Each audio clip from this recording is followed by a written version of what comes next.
সূরা কাউসার 11 বার পরে পানিতে ফু দিয়ে ঘরে ছিটিয়ে দিলে কি হয়, এই আমলটা যদি আপনি জানেন তাহলে আপনি কখনো এই আমলটা ছাড়বেন না।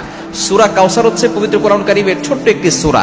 114টি সূরার ভিতরে 108 নম্বর সূরা হচ্ছে সূরাতুল কাউসার। মাত্র 3টি আয়াত রয়েছে সূরার ভিতরে। যদিও সূরাটি ছোট্ট, তবে এর ফজিলত অনেক বেশি।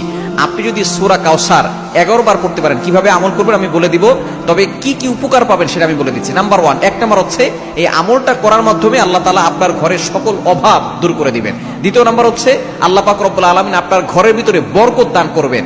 এবং 3 নাম্বার হচ্ছে দুশ্মন থেকে আল্লাহ তাআলা আপনাকে মুক্তির ব্যবস্থা করে দিবেন। এবং 4 নাম্বার হচ্ছে আপনার জানমাল নিরাপত্তার ব্যবস্থা করবেন আল্লাহ তাআলা। এবং 5 নাম্বার হচ্ছে হাউজে কাউসারের পানি আল্লাহ তাআলা আপনাকে দান করবেন। কেননা এই সূরা কাউসারের ভিতরে ইন্না আতাইনাকাল কাউসার, হাউজে কাউসারের ব্যাপারে আল্লাহ পাক রব্বুল আলামিন বলে দিয়েছেন যে এটা নবী সাল্লাল্লাহু আলাইহি ওয়াসাল্লামকে আল্লাহ তাআলা হাদিয়া দিয়েছেন হাউজে কাউসার। একমাত্র আমাদের নবীজি সাল্লাল্লাহু আলাইহি ওয়াসাল্লাম তার উম্মতদেরকে হাউজে কাউসারের পানি পান করাবেন, যা সাদা হচ্ছে দুধের থেকেও বেশি সাদা এবং মধুর থেকেও বেশি মিষ্টি। একবার যে পান করবে 500 বছর ধরে তার কোনো পানি তৃষ্ণা লাগবে না। এটা আপনি কিভাবে আমল করবেন? এই আমলটা হচ্ছে আপনি প্রথমে ওযু করে আপনি 3 বার দুরূদ শরীফ পড়বেন।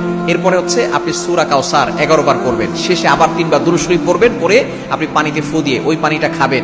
দেখবেন আল্লাহ পাক রব্বুল আলামিন আপনাকে সুস্থ করবেন এবং ঘরের চারকোনা ছিটিয়ে দিবেন।